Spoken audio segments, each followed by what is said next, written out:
Hello everyone, I am Marjorie V. And Carmen. I am Eunice Fernandez. Today, we will discuss about the psychological foundations of the curriculum. Psychology provides a basis to understand the teaching and learning process. It unifies elements of the learning process. Questions which can be addressed by psychological foundations of education are: how should curriculum be organized to enhance learning? What is the optimal level of students' participation in learning the various concepts of the curriculum? The outcomes that follow address social and psychological foundations of education. In constructing the outcomes, indicators, and assessment proposed here, material from the following documents was incorporated. NCATE Program Standards for Elementary Teacher Preparation. ACEI Elementary Education Program Standards. Council of Learned Societies in Education. Standards for Academic and Professional Instruction in Foundations in Education, Educational Studies, and Educational Policy Studies. Maryland Essential Dimensions of Teaching. In constructing the material contained here, the following assumptions were made. Number 1. Knowledge and understanding of all concepts related to the foundations of teaching must be introduced during the first 2 years of a 4-year program leading to the teacher certification. Number 2. Many knowledge, bases, and foundational skills are prerequisites for competent demonstration of the knowledge and understanding identified as foundational to the profession of teaching. Number 3.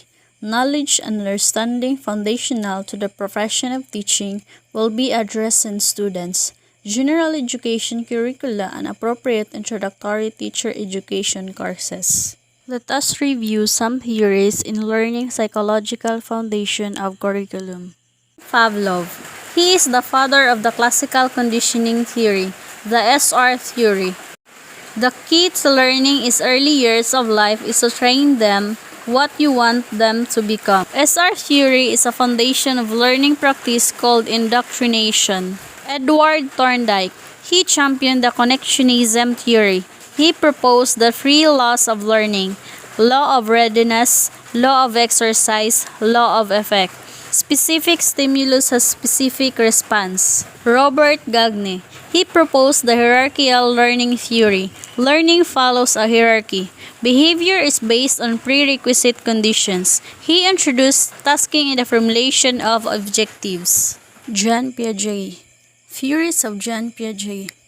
Cognitive development has stages from birth to maturity: sensory-motor stage, pre-operational stage, concrete operation stage, and formal operations. Keys to learning: assimilation, incorporation of new experience, accommodation, learning modification and adaptation, equilibration, balance between previous and later learning. Lev Vygotsky. Cultural transmission and development. Children could, as a result of their interaction with society, actually perform certain cognitive actions prior to arriving at developmental stage. Learning precedes development. Socio-cultural development theory. Howard Gardner. Gardner multiple intelligences. Humans have several different ways of processing information, and these ways are relatively independent of one another. There are 8 intelligences: linguistic, logico-mathematical, musical, spatial, bodily or kinesthetic, interpersonal, intrapersonal, and naturalistic. Daniel Goleman. Emotion contains the power to affect action. He called this emotional quotient. Humanistic Psychology. Gestalt. Gestalt Theory. Learning is explained in terms of wholeness of the problem. Human beings do not respond to isolated stimuli but to an organization or pattern of stimuli. Keys to learning. Learning is complex and abstract. Learners analyze the problem, discriminate between essential and non-essential data, and perceive relationships. Learners will perceive something in relation to the whole.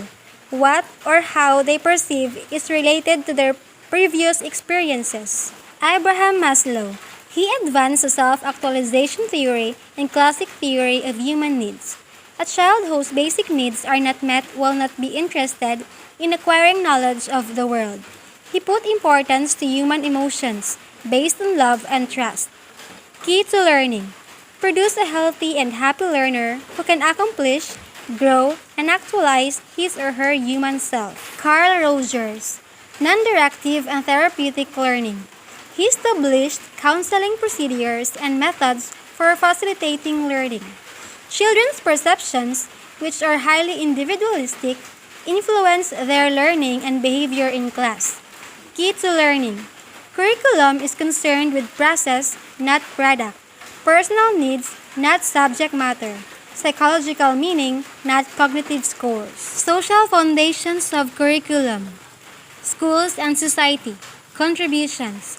Society as a source of change. Schools as agents of change. Knowledge as an agent of change. John Dewey. Considered two fundamental elements, schools and civil society, to be major topics needing attention and reconstruction to encourage experimental intelligence and plurality. Alvin Toffler wrote the book Future Shock. Believed that knowledge should prepare students for the future. Suggested that in the future, parents might have the resources to teach prescribed curriculum from home as a result of technology, not in spite of it. Homeschooling. Foresaw schools and students work creatively, collaboratively, and independent of their age. In summary, the foundation upon which curriculum is based are educational philosophies, historical developments, psychological explanations, and societal influences. All of these foundations are interrelated to each. So say we'll be